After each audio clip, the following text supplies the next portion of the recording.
Good afternoon, students. Today I am again with you. Today's my topic is punctuation marks. Punctuation marks का मतलब है put marks, चिन्ह लगाओ.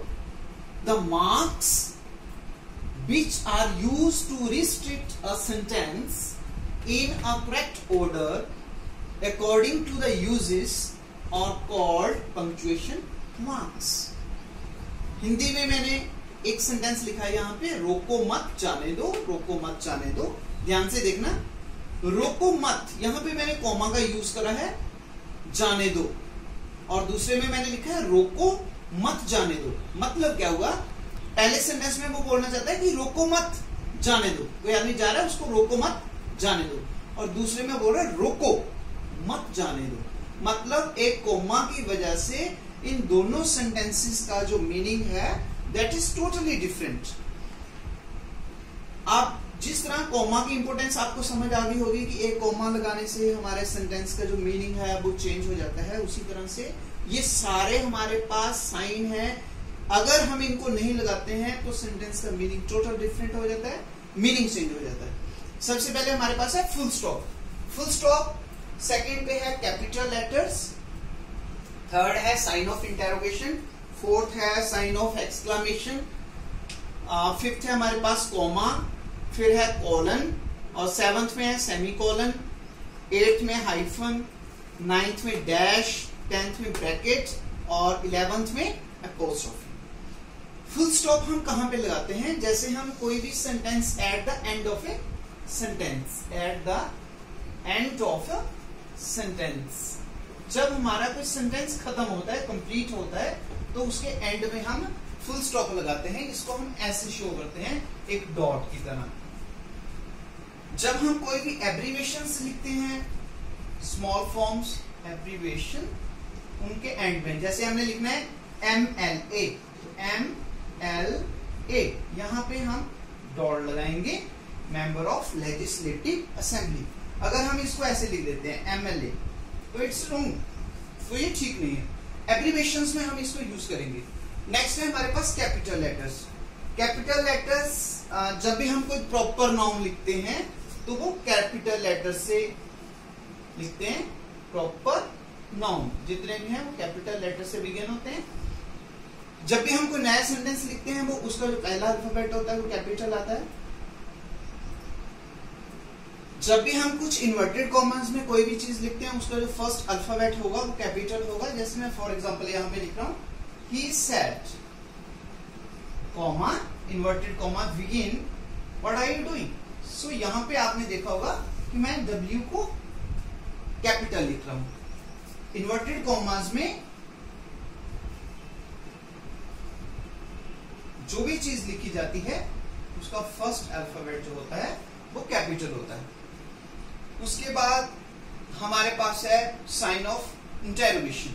जब भी हम कोई क्वेश्चन पूछते हैं, जैसे हम पूछते हैं what are you doing, where are you going, do you like it, helping verb से स्टार्ट हो वो क्वेश्चन या WH फैमिली का हो, तो हम एंड में साइन ऑफ इंटेरोगेशन लगाते हैं.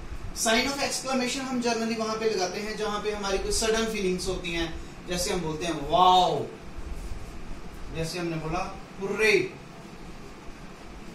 Sudden feelings of Joy, surprise, happiness वहां पे लगता है. जैसे हमने बोला ओ, तो वहां पे हम ये साइन लगाएंगे. इसका साइन होता है एक पूर्ण विराम और नीचे एक डॉट. उसके बाद हमारे पास कॉमा है. कॉमा लगाते हैं, इसमें बच्चे ज्यादातर गलती करते हैं कि कॉमा को ऐसे लगा देते हैं. It is not comma. Comma को जब लगाना है तो थोड़ा घुमा के इसको ऐसे इसकी शेप बनानी होती है प्रॉपर. जब भी हम नाउन को, सेम नाउन्स को डिफरेंट करते हैं, सेपरेट करते हैं, वहां पे हम कॉमा का यूज करते हैं. सेम पार्ट्स ऑफ स्पीच किसी सेंटेंस में अगर हम अलग कर रहे हैं वहां पे हम कॉमा का यूज करेंगे. जैसे फॉर एग्जांपल है राम, सीता, हैरी, राधा, मोहन और वेटिंग फॉर यू, तो सभी में कॉमा आएगा बीच में. उसी तरह से हमारे पास है जब सेम टेंसेस की हम बात करते हैं, जैसे Ram is reading, Sita is reading, Harry is playing, but I am studying, so सभी के बीच में कॉमा आएगा. नेक्स्ट है हमारे पास कॉलन. कॉलन हमने दो डॉट से शो करे हैं. जब भी हमने कोई डेफिनेशन लिखनी है तो वहां पे हम कोलन का यूज करते हैं। जैसे हम यहाँ पे लिखेंगे शेक्सपियर सेड, शेक्सपियर सेड, यहाँ पे कॉलन आ जाएगा। Marriages are settled, marriages are settled in heaven, settled in heaven. तो यहाँ पे हमने कॉलन का यूज करा है। नेक्स्ट है हमारे पास सेमीकोलन। सेमीकोलन होता है कोमा से जब हमने थोड़ी देर ज्यादा रुकना होता है। जैसे मैं एग्जांपल लिख रहा हूं सेमीकोलन की, wait here until I come, यहां पर इंतजार करो जब तक मैं ना हूं। तो यहां पे मैंने यूज करा है सेमीकोलन। उसके बाद है हमारे पास हाइफन। हाइफन को मैं थोड़ा सा एक्सप्लेन करूंगा, उसको मैं बाद में डिस्कस करता हूं। डैश, डैश का प्रयोग इंग्लिश में बहुत कम होता है।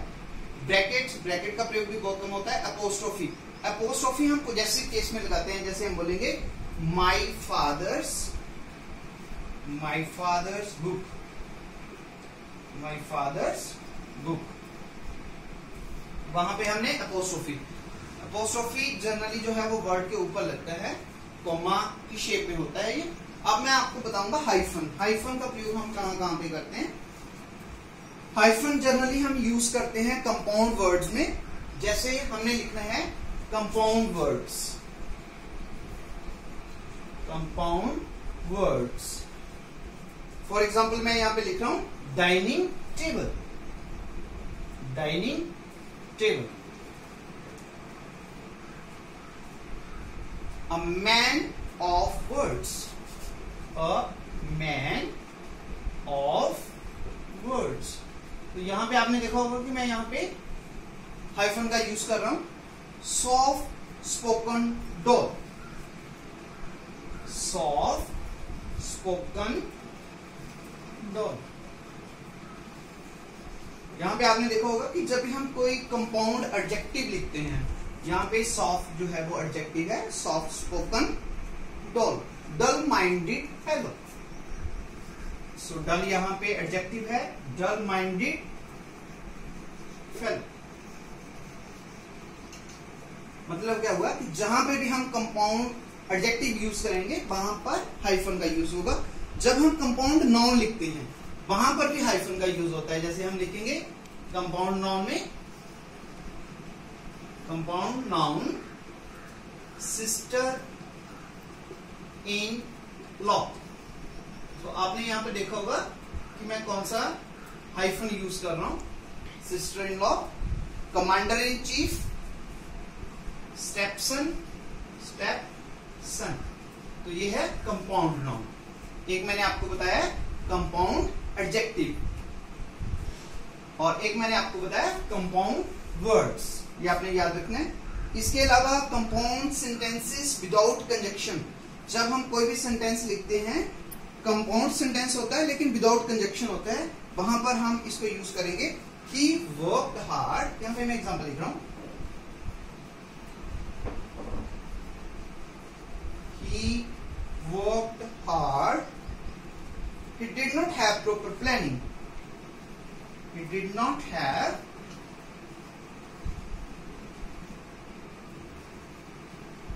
proper planning. यहां पे मैंने हाइफन का यूज करा है। प्रीफिक्सेस और सुफिक्सेस में भी हम हाइफन का यूज करते हैं। Hyphen use with same prefixes and suffixes. जैसे हम लिखेंगे anti terrorism, anti terrorism, anti terrorism. जहां हमने वर्ड लिखा एंटी नेशनलिज्म, एंटी नेशनलिज्म,